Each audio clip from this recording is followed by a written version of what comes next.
Alors, deuxième paracha de Shemot, c'est la paracha Vaïra. On en avait fini avec Moïse qui annonce à Dieu que le fait que Pharaon ait refusé de libérer le peuple, eh ben, il a servi plus durement son peuple. Dieu lui dit, maintenant tu vas voir. Et c'est là que ça commence, Vaïra. Donc, Dieu parla à Moïse et lui dit, je suis Hachem, je suis apparu à Abraham, Isaac et Jacob en tant que El Shaddai. Mais sous mon nom Hachem, je ne me suis pas fait connaître à eux. Alors qu'est-ce que ça veut dire ça? Ça veut dire que euh, déjà quand il dit par là, il dit Vaïdaber Elohim el Moshe, Vaïomer Elav. Donc le mot daber, c'est quand on parle avec dureté, et Omer, c'est quand on parle avec douceur, selon Rashi. Donc d'un côté, il lui dit, c'est pour ça qu'on avait le commentaire avant, maintenant tu vas voir, ça s'adresse aussi à Moïse, Vaïdaber, et de l'autre côté, il lui dit Vaïomer. Et quand il te dit Vaïomer, il te dit je suis Hachem. Le mot Hachem, c'est le nom de Dieu qui exprime la miséricorde. Donc quand il dit je suis Hachem, je suis apparu à Abraham, Isaac et Jacob en tant que El Shaddai, mais sous mon nom Hachem, je ne me suis pas fait connaître à eux, ça veut dire que Abraham, Isaac et Jacob n'ont jamais connu Hachem miséricordieux. Ils l'ont connu en faisant des promesses, en fait. Il leur a fait beaucoup de promesses. Je te donne cette terre. Par exemple, Abraham, il lui a dit, je vais te donner cette terre, mais Abraham a dû payer pour avoir le caveau de Marpella, là où il a enterré sa femme. Et là où sont enterrés tous les patriarches maintenant. Isaac, lui aussi, il était vu comme un étranger dans la terre qu'il était censé hériter d'Abraham. Jacob, lui, il a carrément été obligé de partir, à cause de la famine. Donc, du coup, Abraham, Isaac et Jacob, ils ont eu Dieu qui est apparu à eux, mais Dieu n'a pas révélé son côté miséricordieux. Il leur a fait des promesses, mais eux n'ont pas vu la réalisation de ces promesses. Donc, c'est ça qu'il veut dire par là. Mon nom Hachem, je ne me suis pas fait connaître à eux. Et j'ai également établi juste un truc, quand le pharaon dit je ne connais pas Hachem, du coup, quand il dit ça, il le dit avec honnêteté qu'il ne connaît pas Hachem, parce que personne ne connaissait Hachem, vu que les Hébreux, enfin chaque fois que Dieu s'est révélé, il s'est révélé à des personnes en s'appelant El Shaddai. Donc voilà, il est censé ne pas connaître Hachem. Ceci dit, quand même dans la Torah à Bereshit, il dit je suis Hachem à l'un des patriarches. Donc ça pose des difficultés qui sont résolues par les commentaires en disant que en fait ce que je vous ai dit, c'est pas, il a dit qu'il serait miséricordieux, mais il n'a pas montré sa miséricorde puisqu'elle s'effectuera sur sa descendance. Bref. Et j'ai également établi mon alliance avec eux pour leur donner le pays de Canaan, la terre de leur pérégrination dans laquelle ils ont séjourné. Et aussi, j'ai entendu le cri d'angoisse des enfants d'Israël que l'Égypte a servi, et je me suis rappelé de mon alliance.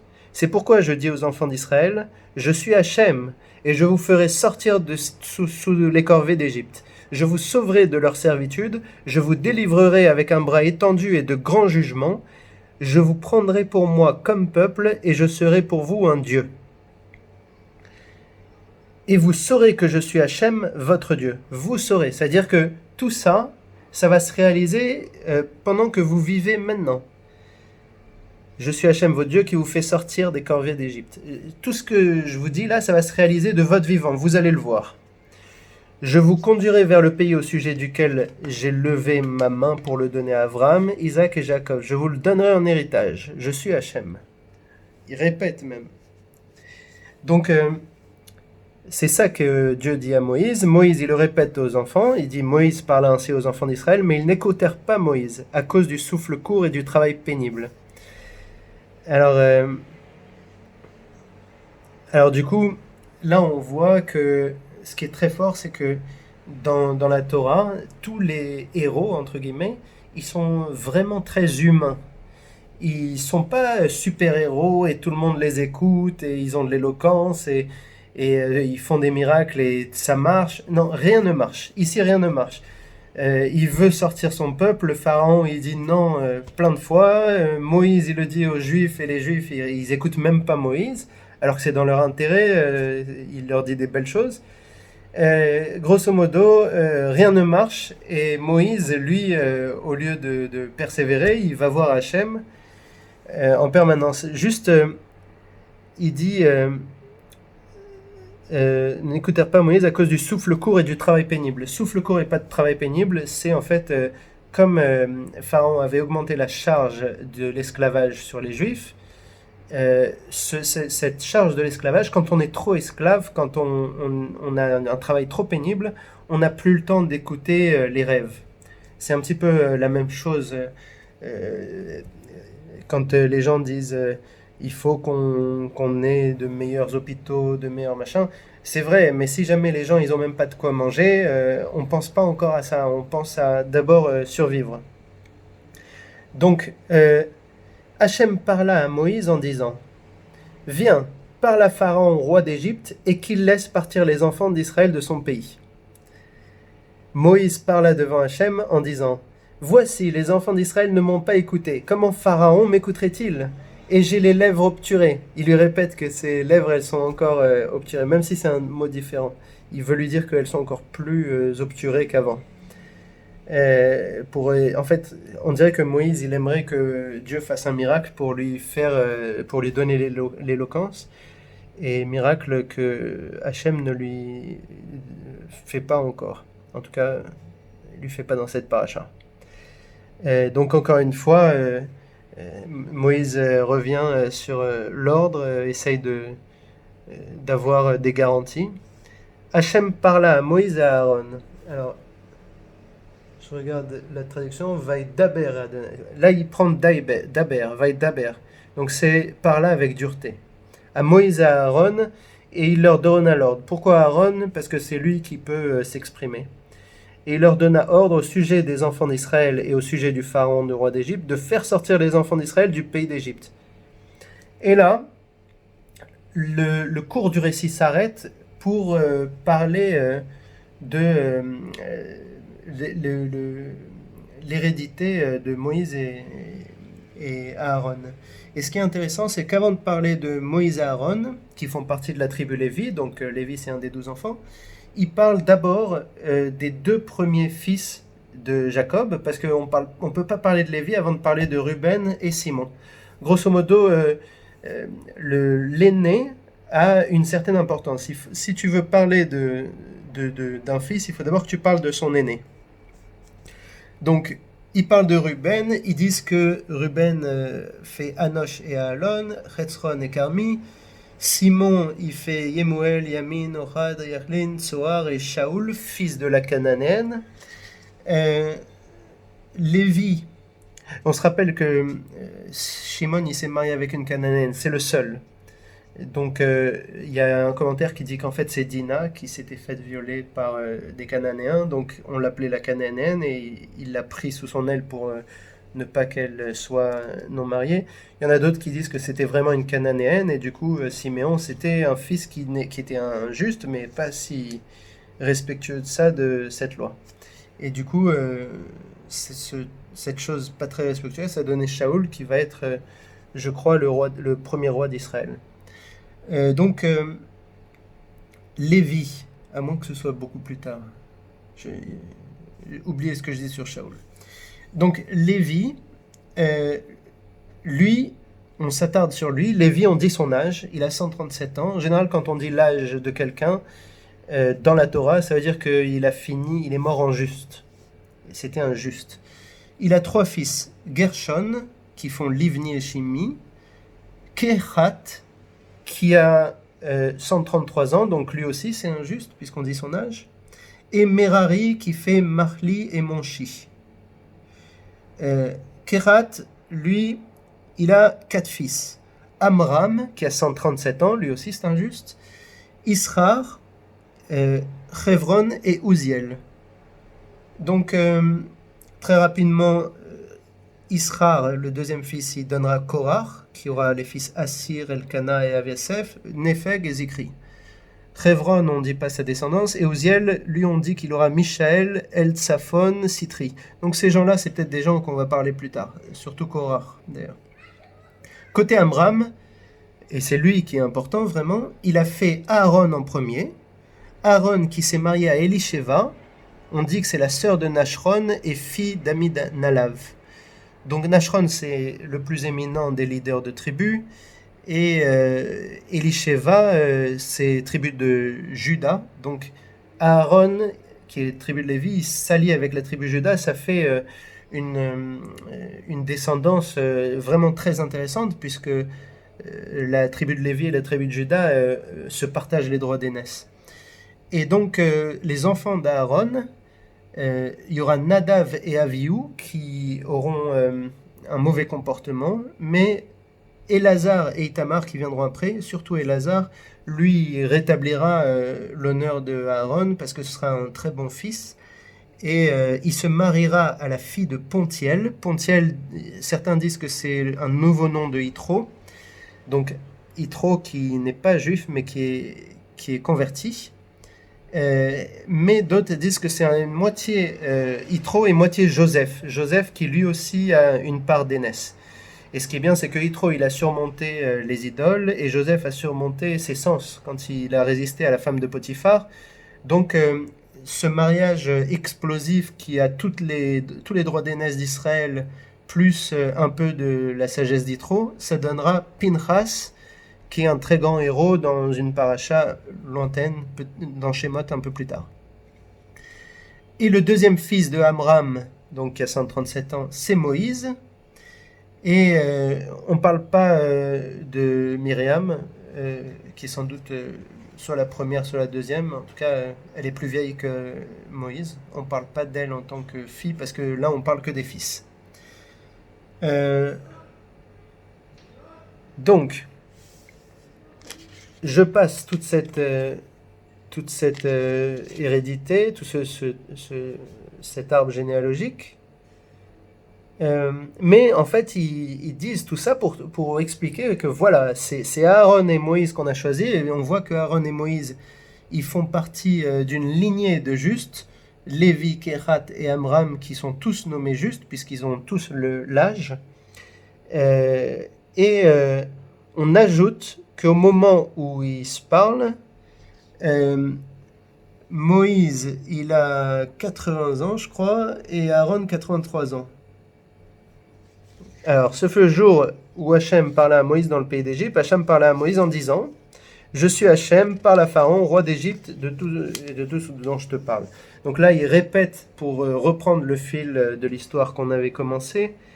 Et il répète pas tout, il fait tout ce dont je parle, comme ça va plus vite. Moïse dit devant Hachem « Voici, j'ai les lèvres obstruées, et comment Pharaon m'écoutera-t-il » Donc on répète encore la même chose, on te dit vraiment... C'est vraiment la suite de l'histoire. Hachem dit à Moïse, « Voici, j'ai fait de toi un maître sur Pharaon et Aaron, ton frère sera ton interprète. Tu diras tout ce que je t'ordonne, et Aaron, ton frère, parlera à Pharaon pour qu'il laisse partir les enfants d'Israël de son pays. » Donc là, il lui répond qu'il ne va pas faire de miracle pour ses lèvres, puisqu'il lui donne à Aaron, il n'y a pas besoin de miracle. Mais j'endurcirai le cœur de Pharaon, et je multiplierai mes signes et mes prodiges dans le pays d'Égypte. Et Pharaon ne vous écoutera pas, et j'imposerai ma main sur l'Égypte, et je ferai sortir mes légions, mon peuple, les enfants d'Israël, le pays d'Égypte, par de grands jugements. Donc là, il lui annonce que le Pharaon, il va refuser. Et il y a une difficulté, c'est qu'on dit « j'endurcirai le cœur de Pharaon ». Donc ça veut dire que en fait, le Pharaon n'est pas vraiment responsable de tous les maux qu'il inflige aux Juifs à ce moment-là, puisque c'est Dieu qui lui endurcit le cœur. Il n'a pas son libre arbitre, et on sait bien que dans la Torah, le libre arbitre, c'est ce qu'il y a de plus important. C'est vraiment la chose où Dieu n'a pas le droit de s'immiscer.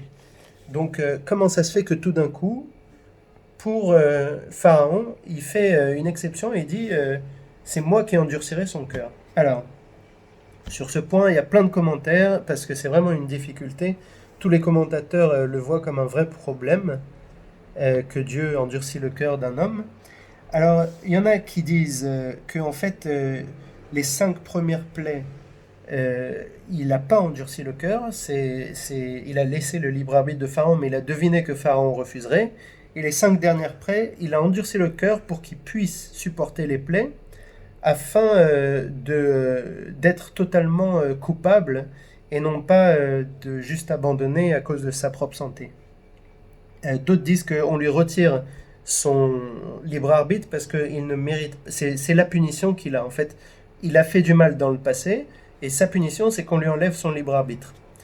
Donc ça aussi, c'est une possibilité. Une troisième possibilité, et que moi je préfère, c'est que en fait, le but des plaies, c'est pas de punir l'Égypte. Le but des plaies, c'est de se révéler en tant que Dieu à tout le monde. Tout le monde doit savoir que Dieu est Hachem, c'est le créateur de l'univers, tout ça. Donc il fait des miracles et des prodiges incroyables pour que tout le monde sache que c'est Dieu. La punition, c'est la dernière plaie, la mort des premiers-nés. Ça, c'est la punition pour l'esclavage. Mais tout le reste, c'est juste pour montrer qui est Hachem. Et si jamais Pharaon il abandonne dès le début, et ben forcément, Hachem il peut pas se montrer à tout le monde. Donc Hachem, lui, il veut se montrer à tout le monde, pas que à Israël. L'Égypte saura que je suis... D'ailleurs, c'est ça qu'il dit, c'est grâce à cette phrase. Et l'Égypte saura que je suis Hachem lorsque j'étendrai ma main sur l'Égypte. Et je ferai sortir les enfants d'Israël de leur sein. Donc c'est là, grâce à cette phrase, qu'on peut deviner la dernière proposition. Moïse et Aaron firent comme leur avait ordonné Hachem. Ainsi firent-ils. Et Moïse avait 80 ans et Aaron 83 ans lorsqu'ils parlèrent à Pharaon. Voilà, c'est l'âge que j'avais pensé. Hachem parla à Moïse et à Aaron en disant: lorsque Pharaon vous parlera, en disant produisez un prodige pour vous, tu diras à Aaron: prends ton bâton et jette-le devant Pharaon, il deviendra un serpent. Alors on se rappelle que quand Moïse devait prouver aux Juifs qu'il était l'envoyé de Dieu, il y avait 3 prodiges. La main sur le cœur en plus, et l'eau qui devient du sang. Et pour le pharaon, non, il n'y en a qu'un seul, c'est juste le serpent.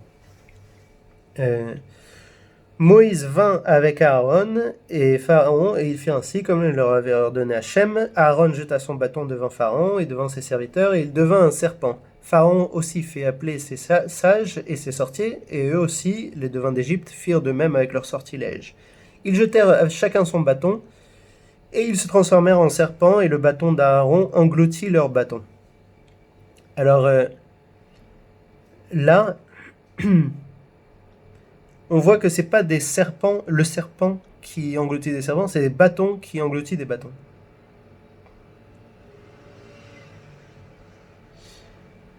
C'est le bâton qui engloutit des serpents, pardon. Et donc, ça, si vous voulez, c'est un prodige en fait qui annonce le miracle qui sera dans une autre paracha, c'est l'ouverture de la mer morte qui engloutira tous les soldats d'Égypte qui étaient venus attaquer les Juifs. Le cœur de Pharaon s'endurcit et il ne les écouta pas, comme Hachem l'avait dit. Donc là, on a l'impression quand même que c'est le libre arbitre pour cette partie, mais il n'y a pas encore de plaie, n'est-ce pas? En fait, le Pharaon, il croit que à ce moment-là que Moïse c'est un sorcier comme un autre, peut-être un peu meilleur parce qu'il a réussi à engloutir les bâtons des autres, mais amener un bâton et le transformer en serpent, tout le monde peut le faire, donc ses serviteurs peuvent le faire, les sages peuvent le faire, les sorciers aussi, et les devins aussi. Donc c'est pas extraordinaire de voir un bâton qui se change en serpent.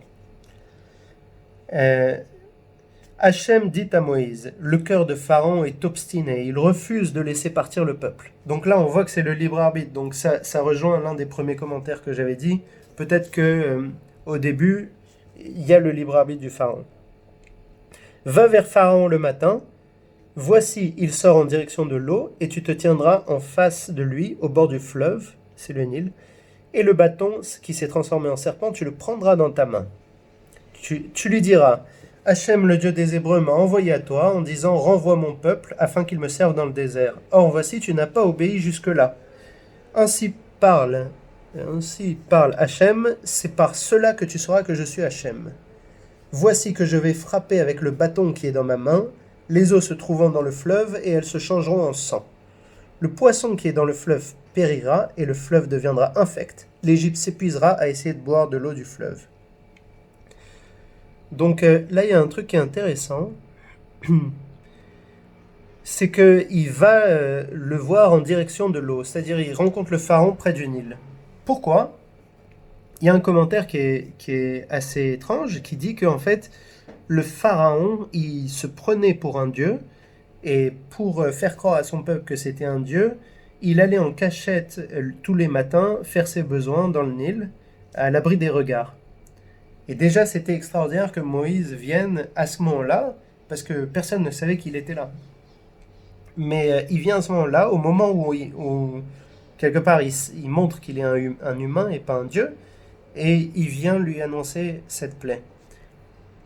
Ce qui est extraordinaire, c'est que ça, c'est rapporté par Rachi en l'an 1000, en l'an 1100. Et que seulement récemment, en égyptologie, on s'est rendu compte qu'il y a deux pharaons qui se prenaient pour des divinités. C'était Ramsès II et Mérompta. C'est pour ça que c'est très facile de savoir de quel pharaon on parle. Et en fait, dans ce cas-là, c'est Mérompta. Donc l'égyptologie, elle match avec un commentaire sur la Torah qui date d'il y a 1000 ans. Et ce qui est intéressant, c'est que ça, le détail de ce qui s'est passé ici, c'est Moïse qui l'a dit aux sages, les sages qui l'ont dit de sage en sage pendant des milliers d'années, jusqu'à ce que ce soit écrit sur des parchemins, ça fasse la Mishnah, la Gemara, et des Braïtot et des Midrash.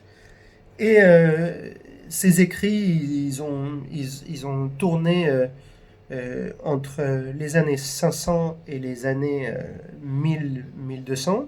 Ils ont été un peu perdus, mais Rachi, un des rabbins de Troyes dans l'an 1000-1100, il avait accès à tous ces documents qui étaient dans le Shum, à Speer, Mayence et Worms, en Allemagne. Il y allait régulièrement, il allait voir les documents, il prenait les informations et il faisait son commentaire.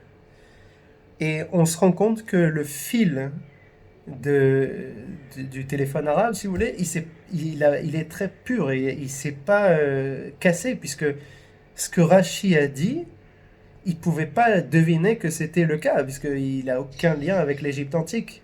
Nous, on a un lien parce qu'on a découvert Toutankhamon et Akhenaton, et on s'est lancé dans l'égyptologie, mais de son époque, la plupart des gens étaient analphabètes, il n'avait aucun moyen de savoir ce détail.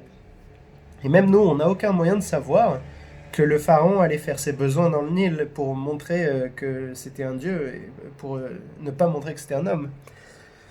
Donc ça, c'est assez extraordinaire, je trouve. Donc, quoi d'autre? Alors, pour cette plaie du sang, certains disent que c'est pas tout à fait du sang, certains disent que c'est l'eau qui se transforme en rouge et qui devient non potable.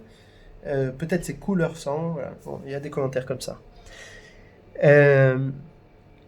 Hachem dit à Moïse, dis à Aaron, prends ton bâton et étends ta main sur les eaux d'Égypte et leurs fleuves, sur leurs canaux et sur leurs étangs et sur tous leurs bassins d'eau, et ils deviendront du sang. Il y aura du sang sur tout le pays d'Égypte et dans des récipients de bois et de pierre.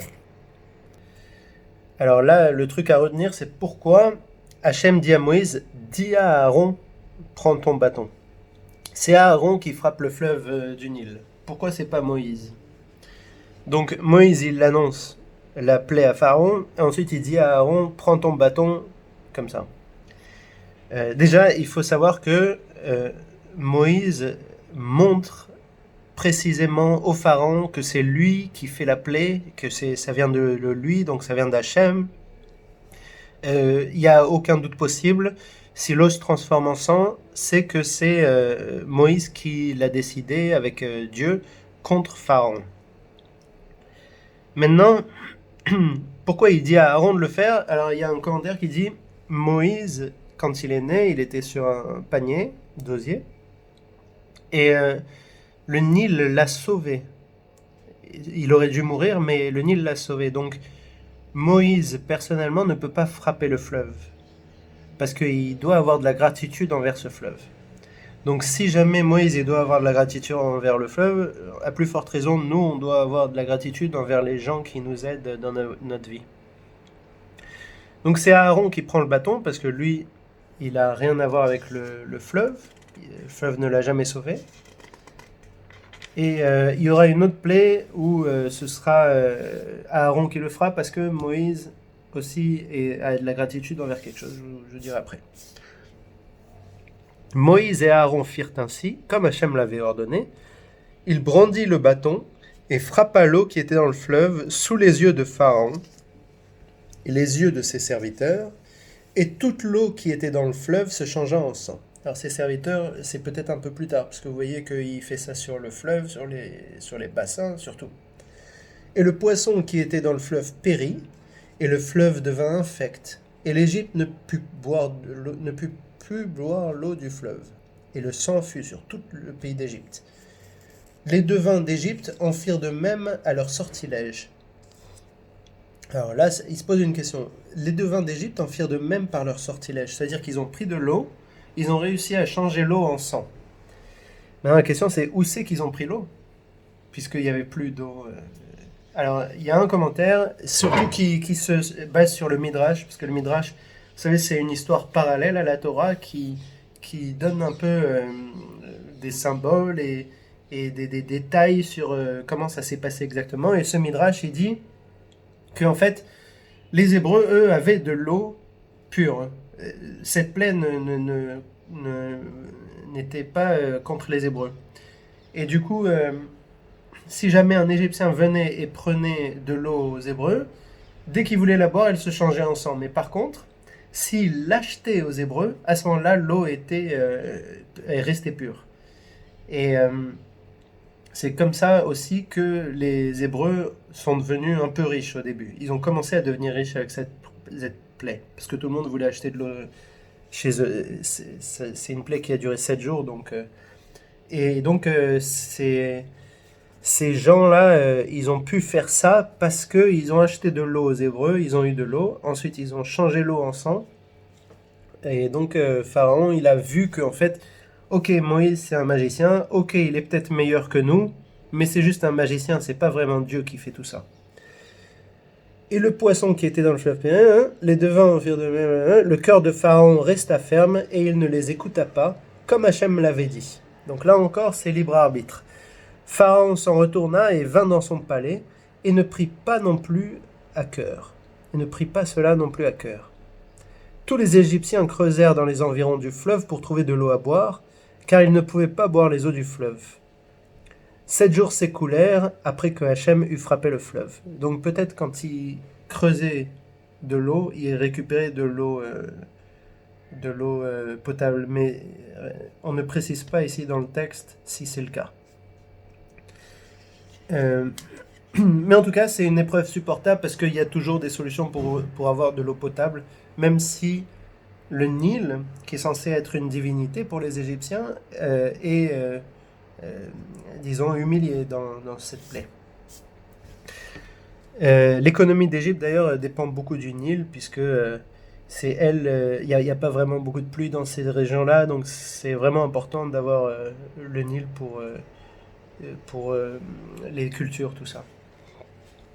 Donc, Hachem dit à Moïse, viens chez Pharaon et dis-lui, ainsi a dit Hachem, laisse partir mon peuple afin qu'il me serve. Là, il va annoncer la deuxième plaie et au lieu de le faire devant le Nil, il le fait chez Pharaon, dans son palais. Et on va voir que c'est toujours comme ça. Il y a une première plaie, c'est au Nil, devant la divinité d'Égypte, une des divinités d'Égypte. La deuxième plaie, c'est dans son palais. Et la troisième plaie, c'est sans avertissement. Et chaque groupe de 3 plaies, c'est comme ça.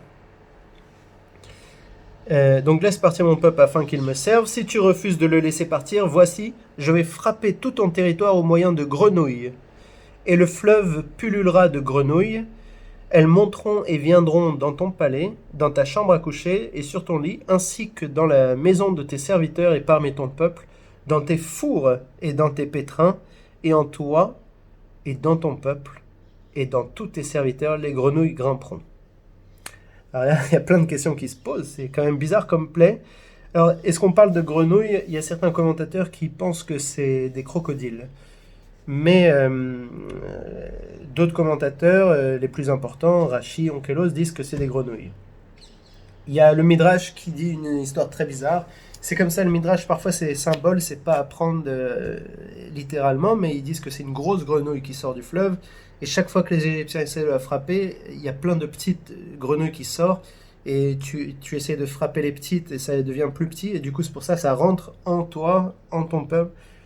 Donc, cette fois-ci, voilà, c'est une plaie qui touche les gens et qui touche aussi le pharaon, puisque disent et en toi. Euh, Hachem dit à Moïse, dis à Aaron, étends ta main avec ton bâton sur les fleuves, sur les canaux, sur les étangs, et fais monter les grenouilles sur le pays d'Égypte. Encore une fois, Moïse ne peut pas frapper le Nil, donc c'est Aaron qui s'en charge, de la même façon que c'était le cas pour le sang. Aaron étendit sa main sur les eaux d'Égypte, et la grenouille monta et couvrit le pays d'Égypte. Les devins en firent de même avec leurs sortilèges et firent monter les grenouilles sur le pays d'Égypte. Alors on se rend compte que les devins arrivent à faire apparaître des grenouilles, mais ils n'arrivent pas à les enlever. Chaque fois qu'il y a une plaie, ils n'arrivent pas à enlever la plaie, mais ils arrivent à faire la même plaie. Et donc, encore une fois, Pharaon, il n'a pas l'impression que Moïse et Aaron parlent au nom de Dieu, mais qu'ils sont juste des très bons devins. Pharaon manda Moïse et Aaron et dit, priez Hachem pour qu'il écarte les grenouilles de moi et de mon peuple, et je laisserai partir le peuple pour qu'il offre des sacrifices à Hachem. Alors là, Pharaon, pour une première fois, il fléchit. Moïse dit à Pharaon, prends avantage sur moi et dis-moi quand dois-je prier pour toi, pour tes serviteurs et pour ton peuple, pour faire disparaître les grenouilles de toi et de tes maisons. C'est seulement dans le fleuve qu'elles resteront. Et il dit pour demain. Alors là, on se demande pourquoi il ne dit pas pour tout de suite. Et là, on voit que Pharaon, il n'est pas, complètement, il n'est pas complètement convaincu par Moïse. Et il veut montrer qu'il peut encore supporter la plaie un peu plus longtemps, mais il dit quand même pour demain. Chaque plaie est censée durer 7 jours, mais chaque fois que Moïse et Aaron l'arrêtent avant, c'est moins de 7 jours, n'est-ce pas? Donc, Pharaon dit pour demain, et le fait qu'il ait dit pour demain, il sera puni un peu plus tard, parce qu'une autre plaie qu'il voudra arrêter tout de suite, elle sera arrêtée demain. Vous verrez. Il dit, comme tu dis, afin que tu saches que nul n'est comme Hachem notre Dieu. Les grenouilles se retireront de toi, de tes maisons, de tes serviteurs et de ton peuple. C'est seulement dans le fleuve qu'elles resteront. Donc, on voit que les grenouilles, elles vont pas disparaître. Moïse et Aaron sortirent de chez Pharaon. Moïse implora Hachem au sujet des grenouilles qu'il avait imposées à Pharaon. Hachem fit selon la parole de Moïse et les grenouilles périrent des maisons, des cours, des champs, et ils s'entassèrent par monceaux et monceaux dans la terre, et la terre fut empestée. Alors là, on se demande pourquoi les grenouilles elles sont pas retournées dans le fleuve. Alors il y a un commentaire qui dit que les grenouilles qui étaient rentrées dans les fours, dans les pétrins, comme Hachem l'avait dit, elles ont mérité de retourner vivantes dans le fleuve. Les autres qui ne sont pas sacrifiées pour le commandement divin, elles sont mortes et du coup toute l'Égypte était empestée. Pharaon vit qu'il y avait un répit. Et il maintint son cœur endurci et ne les écouta pas comme Hachem l'avait dit. Donc en gros, il ne va pas respecter sa promesse de laisser partir son peuple, offrir des sacrifices à Hachem. Même pas libérer, mais juste offrir des sacrifices. Hachem dit à Moïse, dis à Aaron, étends ton bâton et frappe la poussière de la terre, et elle se changera en poux sur tout le reste du pays. Alors pourquoi c'est pas Moïse qui frappe la poussière de la terre? Parce qu'il a encore de la gratitude pour la terre qui avait enseveli l'Égyptien qui l'avait tué. Donc, par respect pour cette terre qui a caché son crime, entre guillemets, il ne peut pas frapper la terre. Donc c'est Aaron qui frappe le bâton, qui frappe la poussière, et là on voit qu'il n'y a pas d'avertissement. C'est la troisième, donc il n'y a pas d'avertissement. Il frappe la terre, il fit ainsi, Aaron étendit sa main avec son bâton et frappa la poussière de la terre, et la vermine fut sur l'homme et la bête. Toute la poussière de la terre se changea en poux et dans tout le pays d'Égypte.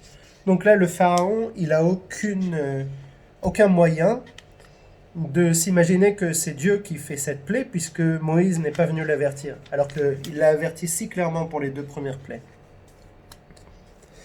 Les devins firent de même avec leur sortilège pour faire sortir l'époux, mais ils ne le purent.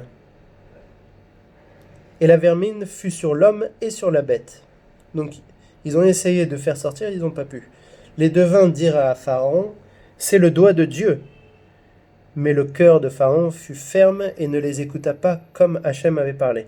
Alors quand il dit c'est le doigt de Dieu, ils disent pas c'est le doigt du Dieu d'Israël, les devins. Ils disent c'est le doigt de Dieu. Sous-entendu, les astrologues à l'époque, ils regardaient les étoiles et l'étoile d'Égypte en ce moment-là, elle n'était pas favorable à l'Égypte. Donc voilà, ils disent ça c'est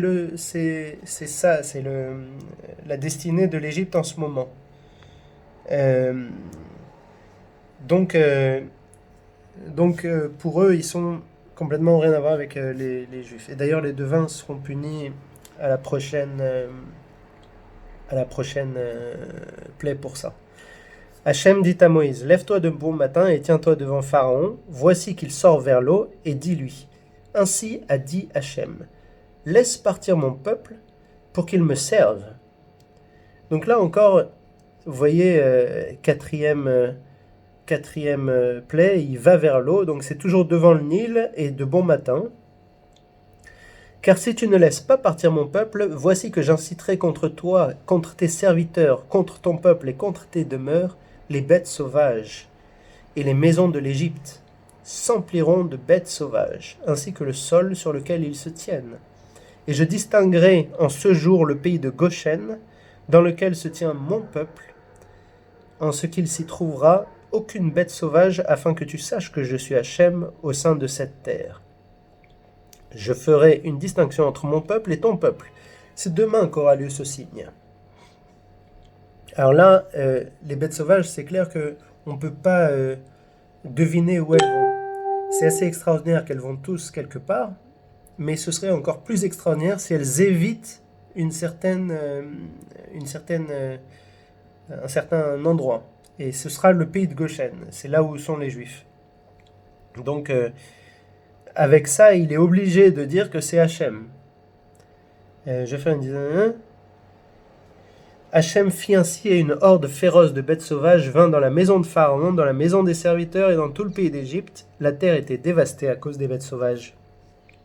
Pharaon demanda Moïse et Aaron et dit « Allez offrir des sacrifices à Dieu dans le pays. » Moïse dit « Il ne convient pas d'agir ainsi, car c'est la divinité de l'Égypte que nous offrirons à Hachem, notre Dieu.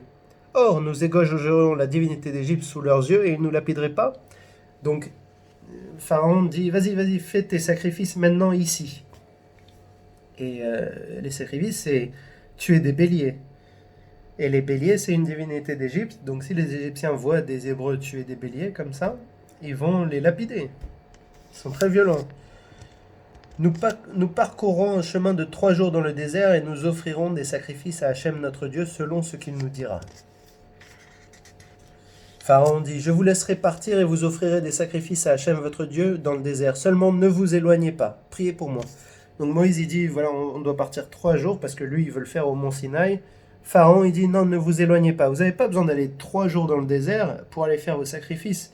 Vous pouvez vous éloigner un petit peu de la ville où il n'y a pas trop des Égyptiens et là vous le faites. Parce que c'est sûr, si vous le faites là où vous êtes, là où il y a tous les Égyptiens, ils vont vous lapider. Mais si vous partez un petit peu, peut-être quelques heures de marche, vous trouverez un endroit et vous pourrez le faire. Moïse dit, voici, je vais sortir de chez toi et prier Hachem.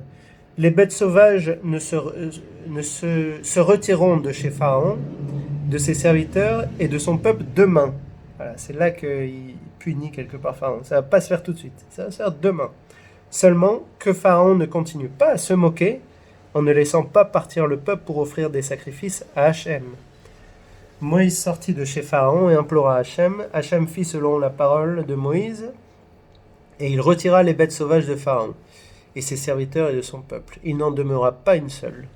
Et Pharaon endurcit son cœur cette fois-ci également et ne laissa pas partir le peuple. Alors pourquoi les bêtes sauvages ne sont pas mortes comme les grenouilles ? Eh bien, parce que si jamais elles étaient mortes, les Égyptiens auraient pu se servir de leur fourrure et de leur peau Et il fallait pas que les Égyptiens puissent profiter des plaies. Donc c'est pour ça qu'elles ont juste disparu, les bêtes sauvages.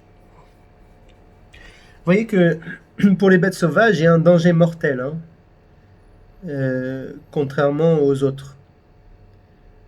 Donc ce danger mortel, il justifiait que tout d'un coup, le pharaon veuille tout de suite arrêter la plaie. Donc, la cinquième plaie, attendez. Donc, Hachem dit à Moïse, viens Pharaon et parle-lui. Ainsi a dit Hachem, le Dieu des Hébreux, laisse partir mon peuple et qu'il me serve. Car si tu refuses de le laisser partir et persistes à les retenir, voici, la main d'Hachem est sur ton bétail, qui est dans le champ, sur les chevaux, sur les ânes, sur les chameaux, sur le gros bétail et sur le menu bétail, une peste très sévère. Hachem fera une distinction entre le bétail d'Israël et le bétail d'Égypte. Et de tout ce qui appartient aux enfants d'Israël, rien ne périra. Hachem a fixé un temps déterminé en disant « Demain, Hachem accomplira cette parole dans le pays. » Alors, là c'est la peste et il y a une sorte de difficulté parce que tous les animaux vont mourir de la peste. Et pourtant, plus tard, Pharaon, il attellera ses chevaux pour pouvoir aller contre les Juifs dans le désert, les Juifs qu'il aura libérés. Alors, il y a un commentaire qui dit qu'en fait, tous les animaux qui étaient dans les champs ont péri, mais tous ceux qui étaient protégés ont survécu. Et là, on parle que du bétail des Égyptiens. Le bétail des Juifs, eux, est complètement sain et sauf.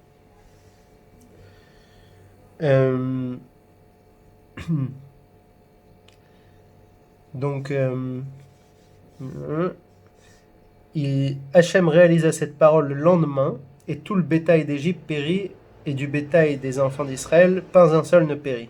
Là, Moïse et Aaron n'ont pas dû montrer, c'est Hachem qui a dit à Moïse de dire à Pharaon, mais ils n'utilisent pas le bâton. Ça vient directement de Dieu, cette peste. Pharaon envoya voir, et voici que du bétail d'Israël, pas un n'avait péri. Et le cœur de Pharaon s'endurcit, et il ne laissa pas partir le peuple. Alors ça, c'est la cinquième plaie. Donc, quand il dit « Viens vers Pharaon et parle-lui », c'est dans son palais. Vous vous rappelez l'histoire du cycle de 3 plaies. Donc là, on en est à la cinquième. Donc on a la moitié des plaies qui sont faites. Et à partir de la moitié des plaies, il y a quelque chose de nouveau dans la peste, c'est qu'il n'y a pas de point de retour.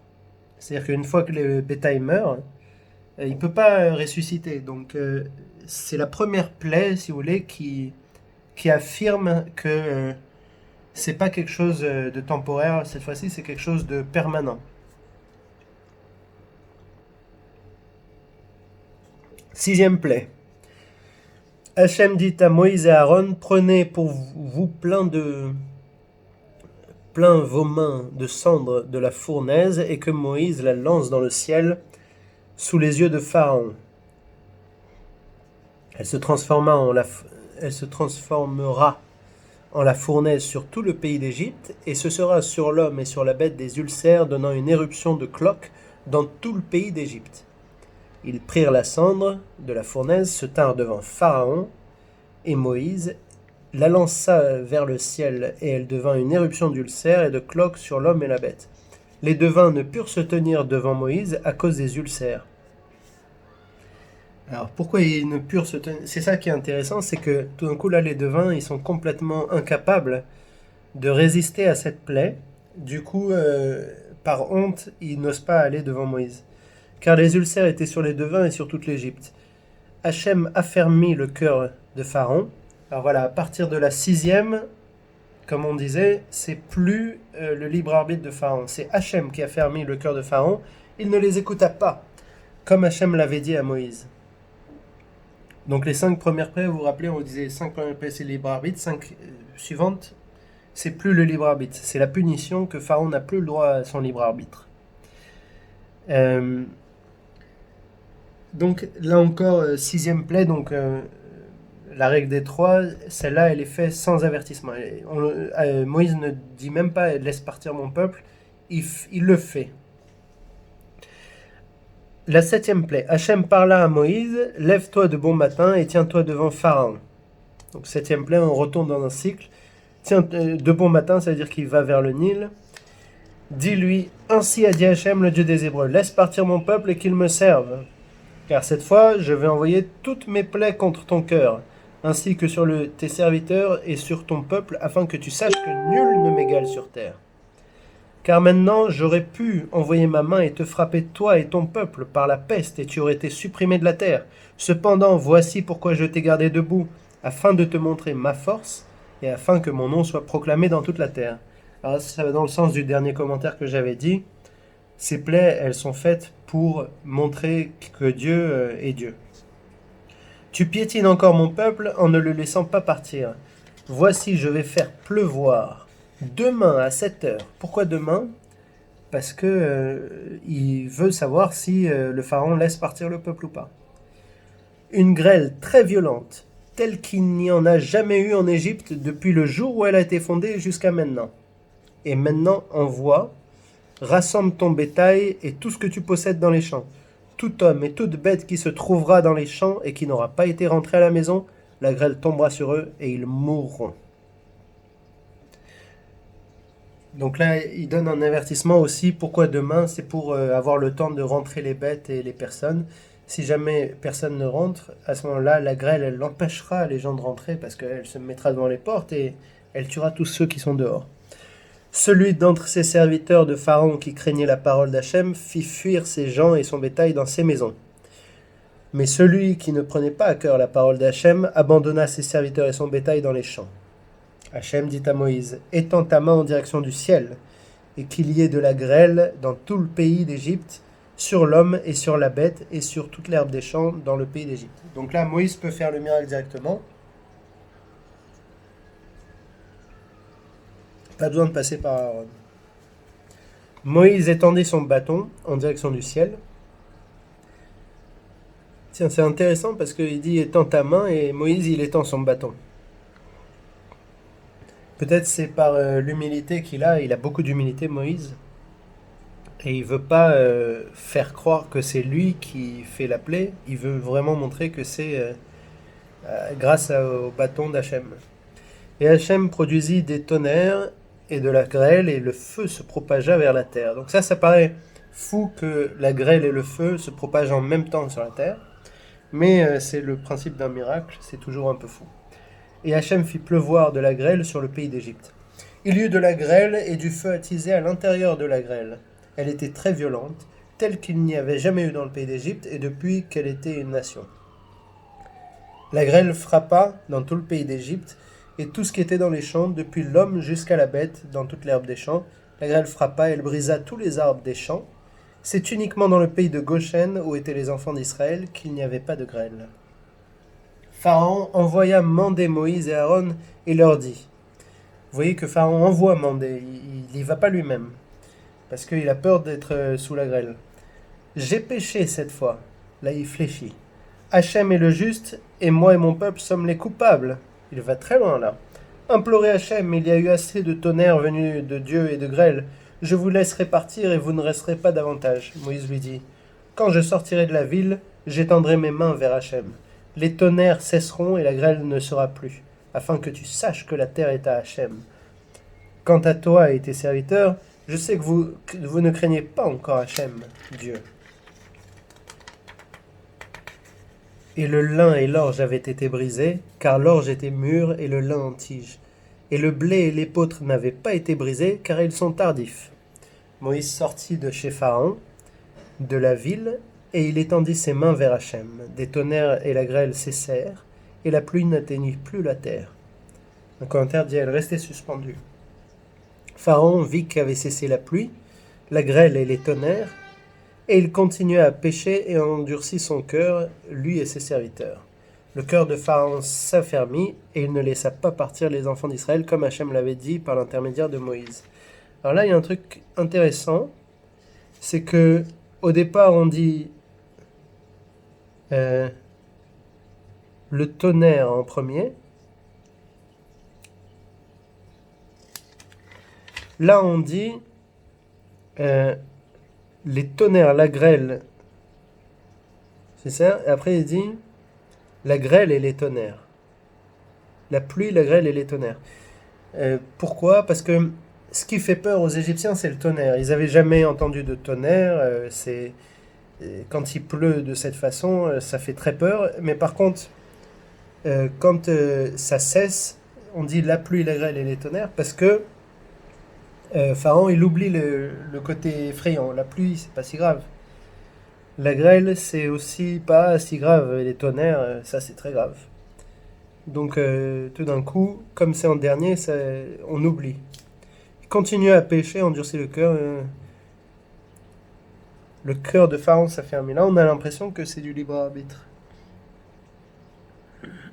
Mais en tout cas, pour la plaie 4 et la plaie 7, il y a eu des dangers de mort. Donc Pharaon, il est venu. Il y a eu aussi un avertissement spécial parce que la façon dont Moïse avertit Pharaon est beaucoup plus solennelle. Quand il dit euh, ainsi a dit Hachem, il dit ainsi a dit Hachem, le Dieu des Hébreux. C'est beaucoup plus solennel que pour les autres. Voilà. C'est la fin de la paracha. Je vais regarder dans mes notes si j'ai pas oublié quelque chose. Ah oui, au début de la paracha, vous vous rappelez, quand, euh, quand les Juifs n'écoutent pas Moïse, Moïse trouve la raison en lui, et non pas la raison en les Juifs. Il aurait pu dire à Dieu, ils m'écoutent pas, ils n'ont pas la foi ou quelque chose. Il dit non, ils m'écoutent pas, j'ai la lèvre obstruée, tout ça. Et ça, ils disent dans les commentaires, c'est les vrais chefs. Ils trouvent, quand il y a un échec comme ça, ils trouvent les raisons de cet échec en eux et pas en les autres. C'était intéressant de le dire. Euh, Aussi, Lévi a survécu à tous ses frères, hein. On dit qu'il a 137 ans. Lévi, c'est lui qui a vécu le plus vieux.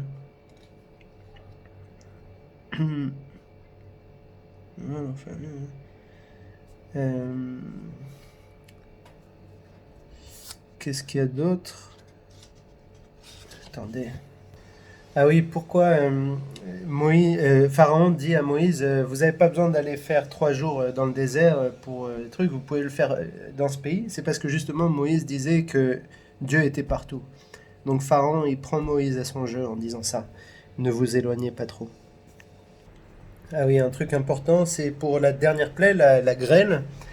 Euh, Voyez que pour la grêle, Dieu il dit, cette fois-ci, je vais envoyer toutes mes plaies contre ton cœur, ainsi que sur tes serviteurs et sur ton peuple, afin que tu saches que nul ne m'égale sur terre. C'est-à-dire que la grêle, ça équivaut à toutes les plaies? C'est ça la question. Il y a plein de commentaires sur cette difficulté. Rachi en déduit que la mort des premiers-nés équivaut à toutes les plaies. Alors comment ça se fait que, alors qu'on parle de la grêle, il n'y a aucune connexion avec la 10e plaie? Rachi en déduit la mort des premiers-nés. Rachi cite jamais ses sources. Il a lu ça au Choum, mais il dit pas qui a dit ça. Et puis surtout, il dit pas comment il en vient à la mort des premiers-nés. La mort des premiers-nés, dit-il, équivaut à toutes les plaies. Alors,